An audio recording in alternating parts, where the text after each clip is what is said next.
400খানা চিঠি দিয়ে ডাকলেন বাবা, কিন্তু তিনার বাবাকে গতকাল ইমাম মুসলিমকে ছাদের উপরে শহীদ করল। কিন্তু বাবা দুটা বাচ্চাকে, ওই বাচ্চা দুটারও বাদে লেগে গেল, ওই বাচ্চা দুটাকেও শহীদ করা হবে। বাবারা, ভাইরা, মা বোনেরা, একটার নাম ছিল মোহাম্মদ, আর একটার নাম ছিল ইব্রাহিম। ছোট ছোট দুটা বাচ্চা ছিল রে মা, একটার বয়স হলো 6 বছর, আর একটার বয়স হলো বাবা 7 বছর। ছোট ছোট বাচ্চা কত বড় হবে রে মা? দুটা বাচ্চা কাজী সারার বাড়িতে ছিল বাবা। দুটা বাচ্চা কাজী সারা বাড়িতে লালন পালন হয়ে আপনার, কিন্তু বাবা তিনার বাবার যখন শহীদের কথা শুনল, কোন ছেলে আছে যাকে নিজের বাপের শহীদের কথা শুনলে তার কলেজা ঠিক থাকতে পারে? কোন ছেলে সহ্য করতে পারবে না। কিন্তু কাজী সারা বলল, আপনার নিজের ছেলেকে বলল, বেটা আশার এই 2 বাচ্চাকে সোনার মদিনাতে পৌঁছে দাও। এরা হচ্ছে আওলাদে রাসূল, ইনাদের হাতে জান্নাতের চাবি ও কাঠি। ইনারা যাকে ইচ্ছা তাকে জান্নাতে দিতে পারে। বেটা ইনাদেরকে নিয়ে সঙ্গে করে, নবী মুস্তাফার ফরমান আছে এই মেহমানকে সঙ্গে করে রাস্তা পথ আউকিয়ে দেওয়া নবী পাকের সুন্নাত থেকে, বলেন সুবহানাল্লাহ। মেহমানকে রাস্তা আগানো নবী পাকের সুন্নাত। 2 বাচ্চাকে নিয়ে ওই কুফার দিকে রওনা হলো, সোনার মদিনা যাবে। বাবারা, ভাইরা, যেন একটার নাম হলো মোহাম্মদ, একটার নাম হলো ইব্রাহিম। দুটা ছোট ছোট বাচ্চার মা কত বড় হবে যার জগতে মা নাই, বাবা নাই, তার জগতে হে বাচ্চা আর কেউ না।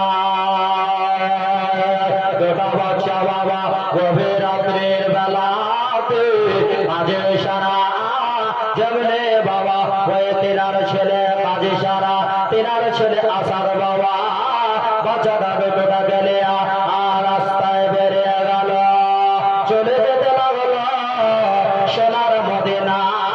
কয়েকজন কাফেলা যাবে বাবা, ওই কাফেলাদের সঙ্গে বাচ্চা দুটা হারানোর জন্য চলে যাচ্ছে। যেতে যেতে রে মা চলে যাচ্ছে বাবা, চলে যাচ্ছে। দেখবে কোন স্টেশনে যদি যান, যদি বেলা 8টায় গাড়ি যদি থাকে, আর যখন 8টা 10, 15, 20 হয়ে যায়, যখন গাড়ি চলে যায়, তখন দেখবে স্টেশন ফাঁকা হয়ে যায়, কোনো লোকে আর পাত্তা পাওয়া যায় না। আর যতক্ষণ পর্যন্ত গাড়ি আসার টাইম আছে, ততক্ষণ দেখবেন অনেক লোক, হাজার হাজার লোক। সেরকমই বাবা দুটা বাচ্চা যেন বলছে, দাদা গো, আপনি যে বললেন আপনাদের কয়েকজন কাফেলা যাবে সোনার মদিনার দিকে, কিন্তু দাদা আমাদেরকে আসতে দেরি হলো। বলছি আমাদের মনে হয় রাস্তা পথ যেন আসতে দেরি হলো, আর যেন বললো এই রাস্তা দিয়ে তোমরা সোনার মদিনা চলে যাও। দুটা বাচ্চা কত বড় হবে রে মা, যার জগতে মা নাই, বাবা নাই, আর ওই বাচ্চার জগতে আর কেউ নাই। বাচ্চা দুটা যেন হাত ধরে লিয়া তোর ভাই ওই যেন বাবা সোনার মদিনার দিকে যেতে লাগলো। সারা রাত তোর ভাই যেন দৌড়াতে লাগলো, দৌড়াতে দৌড়াতে ফজরের যেন আজান হলো বাবা। আসসালাতু খায়রুম মিনান নাওম, তোমার ঘুমের চাইতে নামাজ উত্তম। আজান হচ্ছে, দাদা এই আজানটা কত দূর আসলাম ভাই, কিছু তো বুঝতে পারছি না, কিন্তু এই আজানটা কোথা থেকে নিয়ে আসছে একটু কান লাগিয়ে ভালো করে শোনো ভাই। দোনো ভাই কান পেতে শুনতে লাগলেন।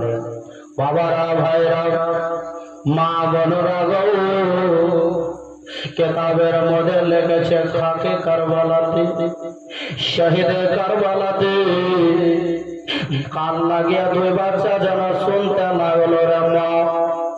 যেমনে আজানটা শুনতে পেল বাবা,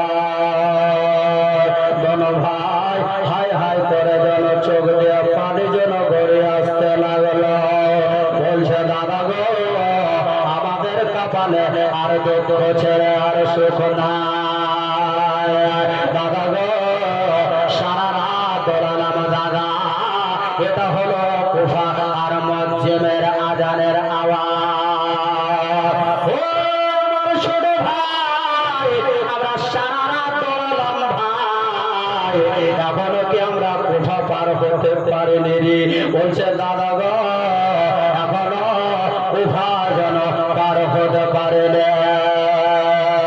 কোথায় মোকাবর ভাই দোনো ভাই, যেন বাবা একটা পাহাড়ের তলাতে দোনো ভাই যেন ঢুকে গেল। দোনো ভাই পাহাড়ের তলাতে ঢুকে বলছে চলো ভাই, আমাদের চারিদিকে দুশ্মন, চারিদিকে আমাদেরকে খোঁজ করছে ভাই, এই পাহাড়ের তলে আমরা যখন সন্ধ্যা লাগবে আর দৌড়াতে দৌড়াতে সোনার মদিনার দিকে চলে যাব। ঠিক আছে ভাই, ভালো কথা। যেমনে বাবা পাহাড়ের তলে ঢুকে গেল, দোনো ভাই ঢুকে বসে আছে। দেখবেন একটা ঘরের ভেতরে যদি চারিদিকের জানলা আবার বন্ধ করে দাও, কোন যেন আপনার ফোঁটা যদি না থাকে, ওই ঘরটা যেন অন্ধকার হয়ে যায়। ওই অন্ধকারে যেন ভাই যেন বসে আছে। বাবারা কিছুদিন আগে বাবা আরেকজন পালিয়ে যাচ্ছিল ছাদের ঘরে, দুপুরের সময় যেন থাকা যাচ্ছিল না।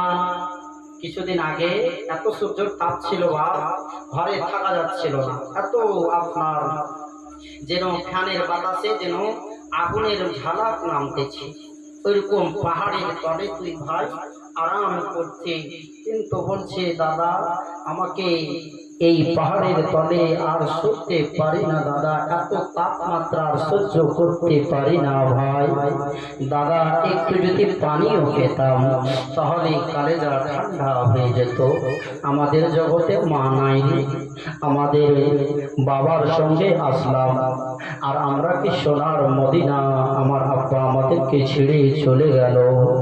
ভাই চলো আমরা, সন্ধ্যা লেগেছে কিনা কিছু তো বোঝা যাচ্ছে না ভাই। বাবারা এক পা দু পা করে বড় ছেলেটা মোহাম্মদ যেন বাবা বেরিয়ে গেল, যেন পাহাড়ের তল থেকে যেন বের হলো। আর যেমনে বাবা মাথাটাকে ছেড়ে আকাশের দিকে দুনিয়ার দিকে তাকাবে গো, আর হারিস বাবু যেন মাথার চুলখানা ধরল, আর মাথার চুলখানা ধরে বলতে লাগলো তুমি কে গো? বলছে আমার নাম হলো চাচা মোহাম্মদ। চাচা গো আমার মাথার চুলটা ছেড়ে দেন চাচা। চাচা আপনি কে গো? আমাদের জগতে মা নয়, বাবা কেউ নয়। চাচা আমরা কোনো অন্যায় করিনি, আমাদেরকে ছেড়ে দেন। কিন্তু বড় ভাই কি বলছে, ছোট ভাইকে ডাকছে, আমার ছোট ভাই দেখতে কি লেগে, তুমি হচ্ছ কালেজার টুকরা, তুমি আমাকে দাদা বলে ডাকো ভাই। জীবনের মতন ধরা পড়ে গেলাম ভাই। দোনো ভাই এক ভাই ভেতর থেকে ছোট ভাই পা ধরে টানছে বাবা, আর বাহির থেকে বাবা তিনাদের মাথাতে সুন্নতে চলছিল। তিনাদের নবী মুস্তাফা মুবারক ছিলেন সুন্নতি চুল, দুই চুল ধরে হাদিস ভিতর বাইরে থেকে টানছে, আর ছোট ভাই বড় ভাই পা ধরে ভিতর থেকে টানছে। কিন্তু বলছে বাচ্চা মোহাম্মদ বলছে, চাচা আমরা কোনো অন্যায় করিনি, কোনো ব্যক্তিকে দুঃখ কষ্ট কিছু দিইনি, আমরা ক্ষতি করে দিনি, চাচা আমাদেরকে ছেড়ে দিন, আমরা সোনার মদিনা চলে যাব। আমার নাম হলো মোহাম্মদ। দুই বাচ্চা যেন পাহাড়ের থল থেকে নিয়ে বেরিয়ে আসলো। আর বেরিয়ে আসার পরে হারিস পাপি কত গাদ্দার ছিল, কত দুষ্টচার ছিল।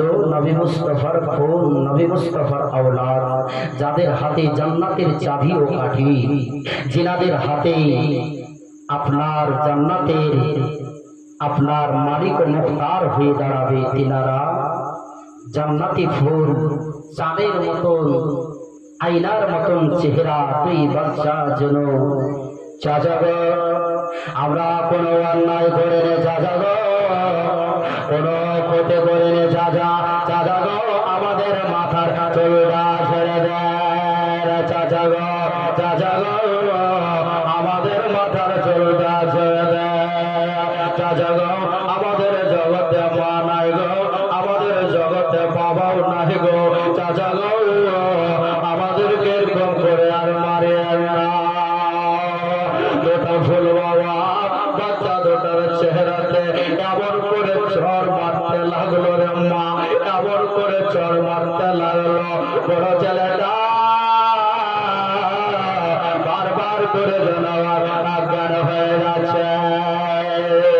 দাদা গো, ও চাচা গো আমাদেরকে গম করে মারে না। হারেশ ভাবে বাবা দুটা বাচ্চার মাথার চুলকে ধরে নেয়া বাবা এদের জেলখানাতে বন্দে করল, আর বন্দে করে দেয়া। আর যেন বাবা গেটম্যান বসে গেল,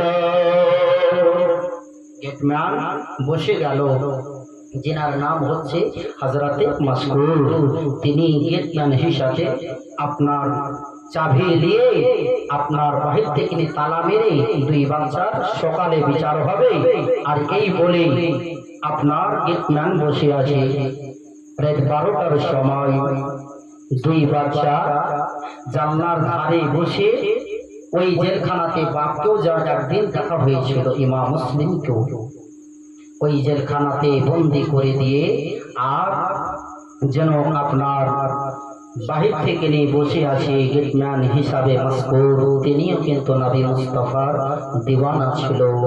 কিন্তু বাবা বাচ্চা দুটা বারবার করে বলছে, দাদা গো আমার আব্বাকে আমাদেরকে দাদা বলে ডাক দিয়েছিল, ওই কাজী সারার বাড়িতে আমরা ঘুমিয়ে গেছিলাম, দাদা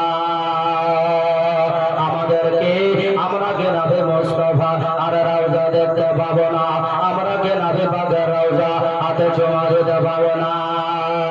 দাদা গো, ও দাদা আমাদের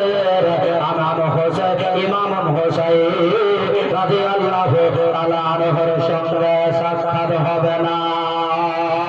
এই বলে বাবা বারবার করে দোনো ভাই যেন আপনার বুক ভরা পানি নিয়ে কাঁদতে লাগলো, চোখ দিয়ে পানি গড়ে আসছে। কিন্তু হযরতে মাসকুর বাবা বাচ্চা দুটার কান্না আর সইতে পারে না।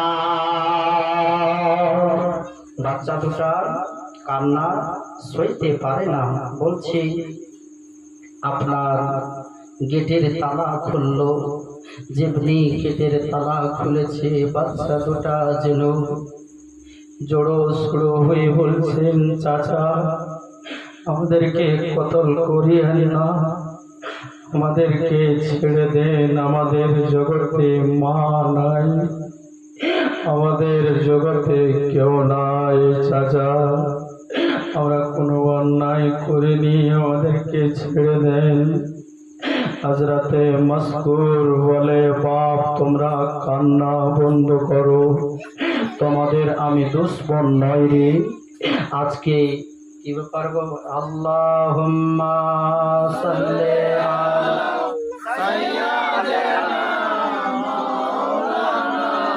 মুহাম্মাদ ওয়া আলা আলি সাইয়্যিদিনা কি হলো ভাই একটু দেখানো ভাই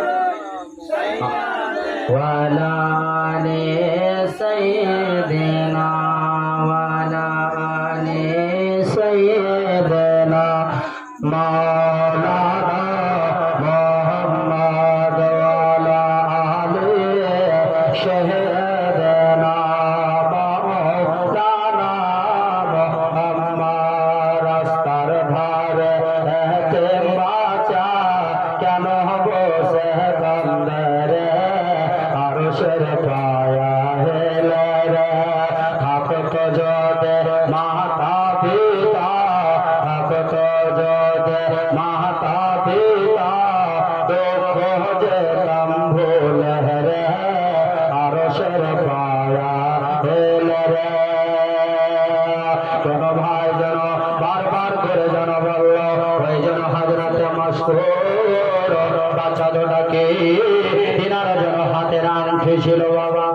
তিনার হাতের আংটি ছিল। ওই আংটিটাকে খুলে দিয়ে বলল, এই রাস্তাতে আমার একজন ভাই গাবানদার হিসাবে বসে আছে, আর ওই ভাইটাকে আমার নাম বলে দিও। বলছে, চাচা যদি নাম বলি, যদি বলে কি তুমি কি আমার ভাইয়ের দরবার থেকে নিয়ে আসলা, আমার ভাইয়ের জেলখানাতে, তো তোমার পরিচয় কি আছে, তোমার দলিল কি? তো আমি কি বলবো? এই কথা যখনই বলল হযরতে মাসউদ, আপনার হাতের আংটিতে তিনার 5টা অক্ষর দিয়ে নাম লেখা ছিল মাসউদ। এই আংটিটা খুলে দিয়ে দিল, কি যাও আমার ভাইকে বলবা, আর আমার ভাই পাওয়ার সাথে সাথে আপনাদেরকে সোনার মদিনা রাস্তা দেখিয়ে দিবে। ঠিক আছে চাচা। দোনো ভাই বেরিয়ে গেল। চলে যায় কোনো খাওয়া নাই দাওয়া নাই, গোটে গোটে পায়ে চলে যাচ্ছে।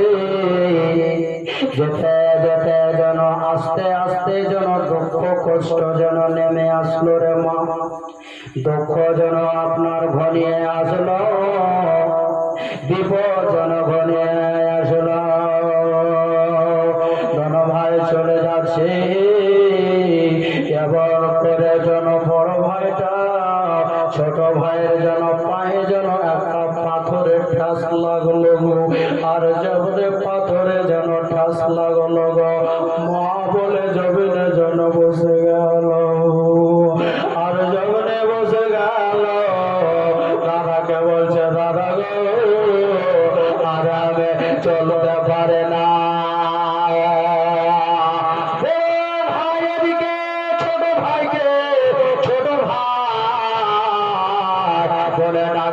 কিন্তু ছোট ভাই আছে, কিন্তু ছোট ভাই যেন বাবা অজ্ঞান হয়ে গেল।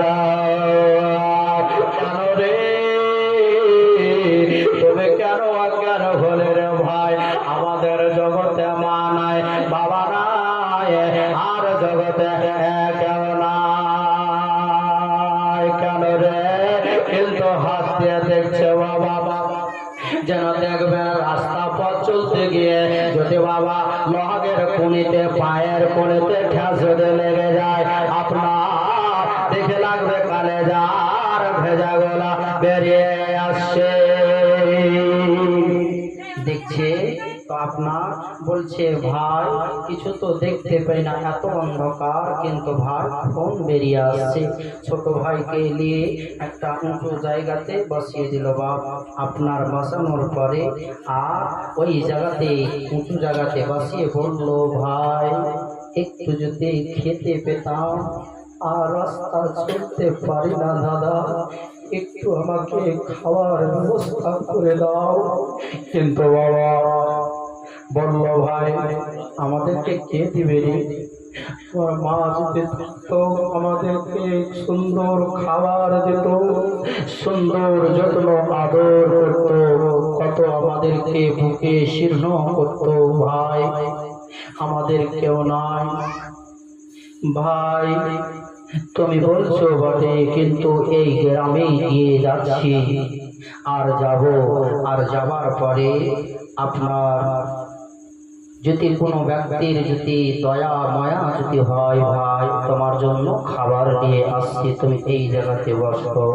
ছোট ভাইকে বসিয়ে বড় ভাই একটা বাড়িতে গিয়ে, কোনো কাফেরের বাড়ি নয়, কোনো মুশরিকের বাড়ি নয়, কোনো হিন্দুর বাড়িতে নয়, পাক্কা মুমিন মুসলমান, তিনি 5 ওয়াক্তের নামাজি ছিল।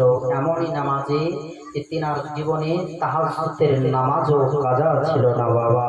এত নেককার ব্যক্তি ছিলেন। ওই বাড়িতে গিয়ে বলছেন, মা মা মা মা করে ডাক দিচ্ছে, কিন্তু ওই সুন্নি মুমিন মুসলমান কে বলছে, আমি হচ্ছি ইমাম মুসলিমের সন্তান মোহাম্মদ।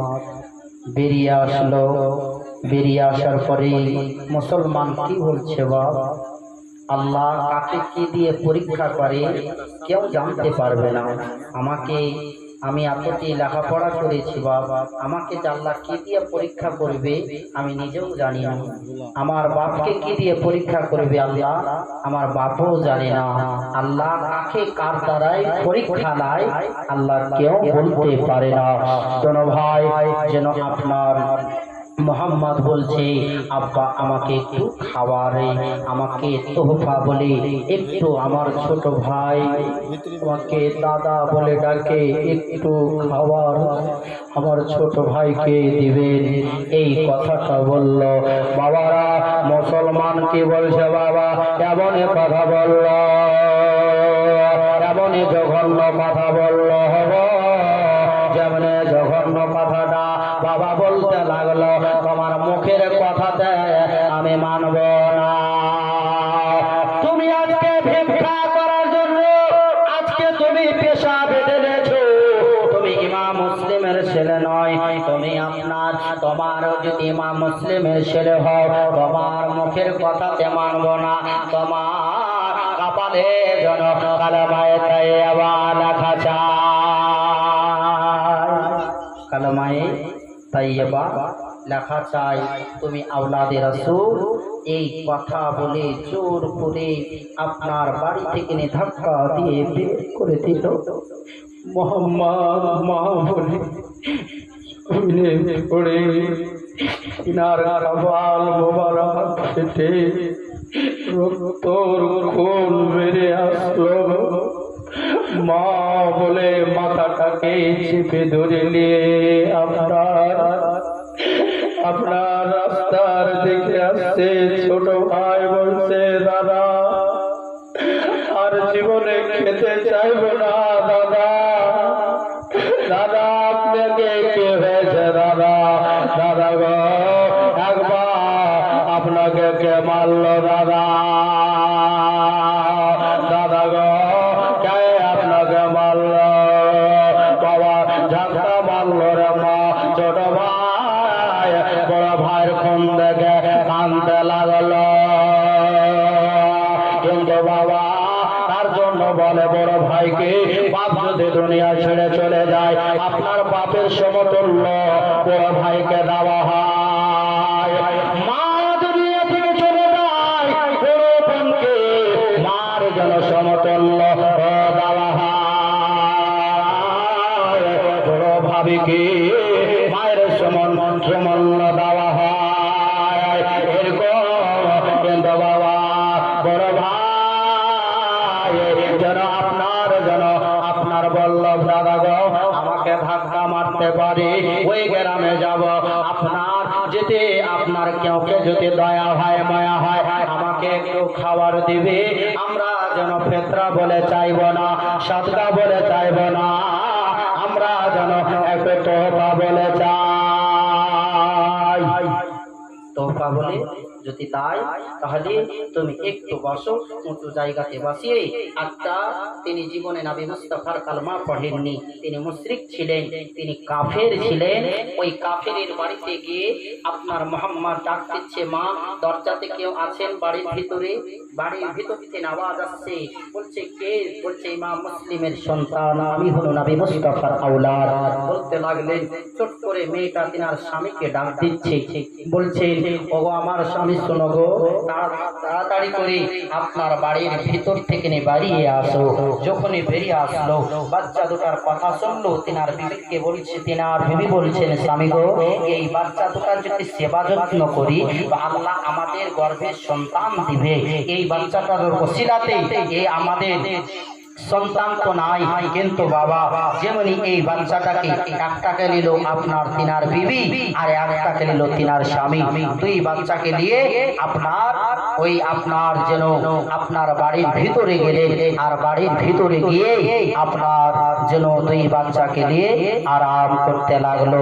কিন্তু বাবা তিনারা যখনই আপনার ওই শরীরে যে জামাটা পড়েছিল, তিনাদের জামাটা আপনার যেন শরীরের সঙ্গে জায়েজ হয়ে গেছিল। এই জন্য বাবা আজকে যদি আমার শরীর আপনার যদি কেটে যায় আর কাটা জায়গাতে যদি সুতির কাপড় টাটকি বসানো যেতে হয়, আপনার যখন আপনার সুতির রক্ত খুন যখন শুকিয়ে যায়, যখন আপনি সুতির কাপড়টা টানতে যাবে তো দেখে লাগবে আপনার যেই সময় আপনার বস্ত্র দিয়ে আপনার কেটেছিল জায়গাটা, তার চাইতে 70 গুণ ব্যথা যন্ত্রণা আসে বাবা। কারণ দেখে লাগবে কালেজার ভেজা গুলা বেরিয়ে আসছে। বড় ছেলেটা মা করে যেন অজ্ঞান হয়ে গেল। হারিস ওই ব্যক্তি বলতে লাগলেন, বাপ তোরা কেন বারবার করে অজ্ঞান হচ্ছি রে বাপ? তোমাদেরকে আমরা সেবা করার জন্য বলছে মা, ওগো মা আমরা কেন অজ্ঞান হচ্ছে গো মা? আমরা এই জঙ্গলে আমাদের শরীর কেটে কেটে মা আমাদের জামাটা যেন